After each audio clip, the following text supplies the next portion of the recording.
Welcome back to Lakers latest, folks. As always, I am coming to you from Studio City, California, where it is about 86 degrees outside, hot as usual. Everyone keep enjoying the summer. I hope everyone has had a good day, good weekend, good summer so far. There's a ton to do, no matter where you are, whether you're a Laker fan anywhere else. If you live in LA, we know there's a ton of stuff to do, but it's going to be hot, so make sure you're drinking water, staying inside, doing all that good stuff. But yeah, let's excuse me.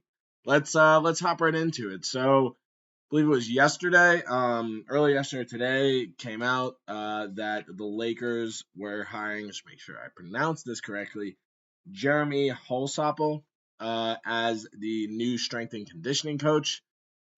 Now, this is a particularly intriguing and interesting hire because of where he was coming from. He worked with the Dallas Mavericks for about 11 years from 2013 to 2024. He left after their finals appearance in 2024.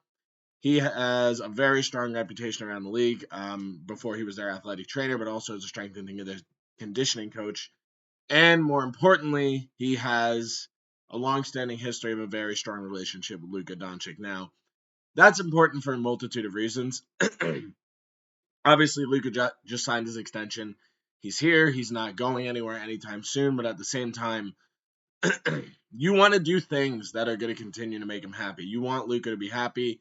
Obviously, he's going to be here for at least 3 more years, but the goal is, while he is here, this is the Lakers. You want to contend for a championship every season, especially given the fact that this is LeBron James last season. So I do find it particularly interesting. Now, I don't know if Luka had a say in this. I don't know if Luka, suggested him, given that they might have had a need for a strength and conditioning coach. I don't know if this is something that was perpetrated by Luka, or he had any 2 cents into it, or if, again, I said he has a strong reputation around the league, so it's not something that could just be specifically Luka focused. But obviously, given the fact that Luka Doncic is the team's franchise player now, especially with LeBron James on his way out, whether this be his last year or next year, you want to do things that are going to make him happy. You want to do things that are going to make him as comfortable as possible, putting him in the best shape as possible, having him play the best basketball that he can, making all his teammates around him better. And I feel like, if you surround him with people that he's familiar with, that he has, a long-standing history of having a good relationship with,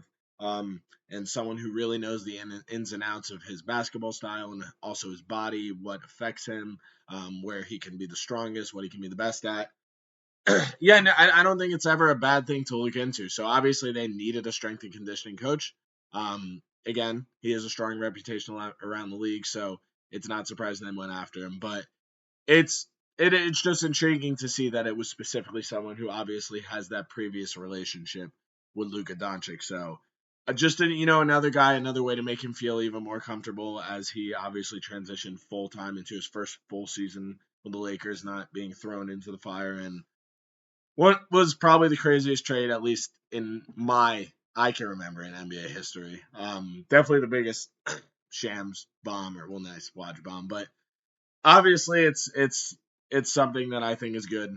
You can never keep bringing in people that Luka's familiar with, so yeah, I'm all for that. And yeah, we'll see how it goes, but an intriguing addition to the staff. So kind of gonna branch off that kind of into my next thing, which we kind of heard all off season. Luka's been in great shape. He's been looking so good. He's looked incredible. Obviously, there's kind of that background where, Nico Harrison didn't specifically say it, but all the rumors and all the things we were reading and things we were seeing were one of the main reasons that he got traded from Dallas. Nico talked about, it's we want to put a defensive team. It's ridiculous. Like, grow up, dude. The main reason that everything we've seen traded for Dallas is that they didn't believe in his effort. They were worried about his weight. They were worried about his effort defensively. His weight, is this something that he can control? Is he really giving it his all on both ends of the court?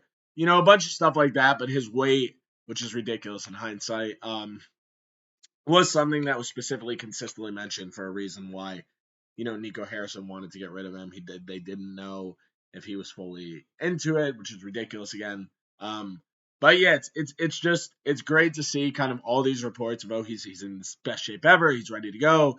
He's ready for a revenge season. Obviously he's still an unbelievable season last year, but given all the critiques he got from the media, he's obviously going to want to put up a strong year and kind of bring his best and, do everything he can to silence those haters. So this is a good thing to see. And I think we'll really get, because obviously we can watch off-season videos and we can listen to people say he's in great shape and that's cool and all, but we won't get and we'll see like Instagram videos and stuff, and we love those off-season workout videos, but you won't see it come to fruition until he really steps foot on that court. In the preseason, obviously we'll get an idea of it, but they're not going to give the full effort in the preseason. Regular season, you'll get everything, but we'll really see. I think we're going to see a completely different Luka. He's going to be motivated. He's going to be energized. He's going to be ready to go. He's going to be excited, to contend for that championship, especially next to LeBron. He'll have a full offseason with LeBron.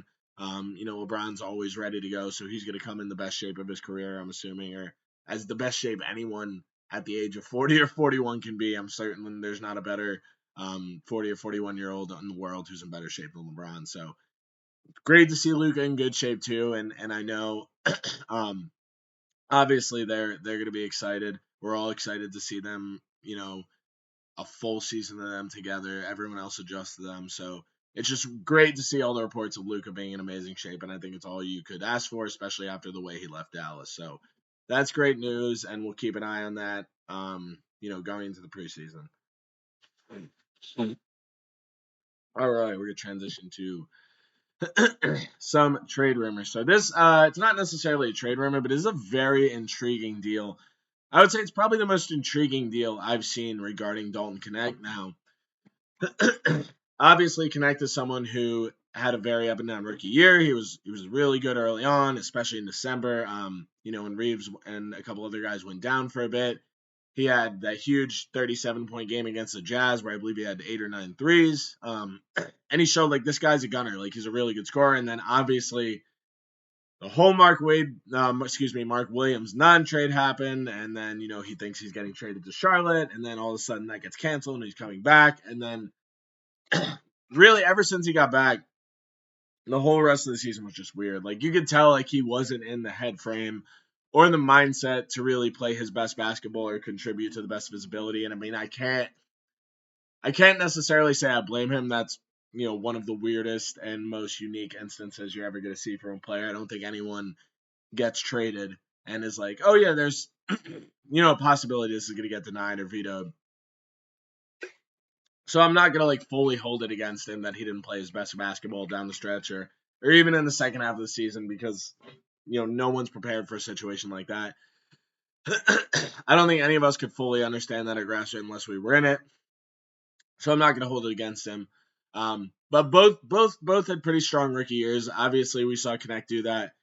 He can be a 3-point guy, but the rumor, or I can't remember, I saw it, I think it was on Heavy.com. They had an interesting potential mock trade, which was Dalton Knecht to the Jazz for Kyle Filipowski, who also was just named MVP of the Summer League.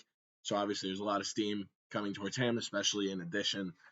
Conversely, Dalton Knecht obviously had a very poor Summer League. So just looking at both of their rookie stats, we had Knecht as 9.1 points, about 46% from the field, 37% from three.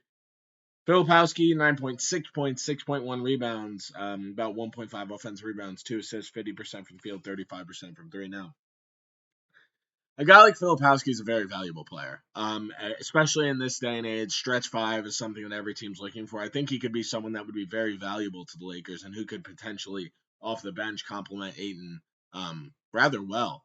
So this trade is something that, I would be pretty interested in doing, and I actually think it's very intriguing. And I think that the Jazz saw firsthand last year in that game where he had 37 against them, how effective Knecht can be and the type of scorer that he can be, obviously, when he's, in that system, in that scenario where he's comfortable, he's confident before all the non-trade stuff happened. But right now, I don't know, it kind of seems like Filipowski's value is a little bit higher than Knecht. Obviously, he had a solid rookie year. Granted, it was, playing for a terrible team like the Jazz, but he came in after the solid rookie year and he showed in the Summer League. He played phenomenal. And won the MVP. He's ready to take that next step.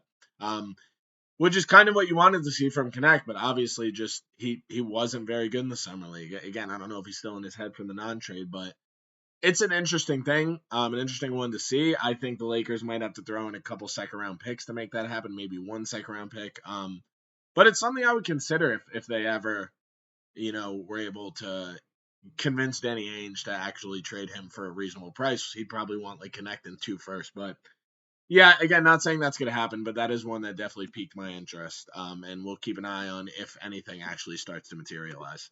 All right, so I just want to go finish it off talking about Jeanie Bus a little bit. So the first thing I wanted to say was basically that, it's going to be interesting to see if she holds up and if she stays the governor. So now, when the sale was finalized, it was said that she was fully expected to stay governor of the Lakers. But basically, I still do think she will. I just think after what we saw with the Celtics, I can't pronounce his first name. It's like what Grusbeck.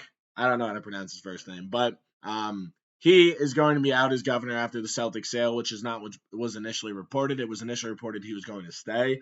Now, there's a little bit difference here in that Jeanie, obviously, they had this specific when they did the sale, this very specific wording that she would say as governor should hold 15%. They would get the other, I believe, 85.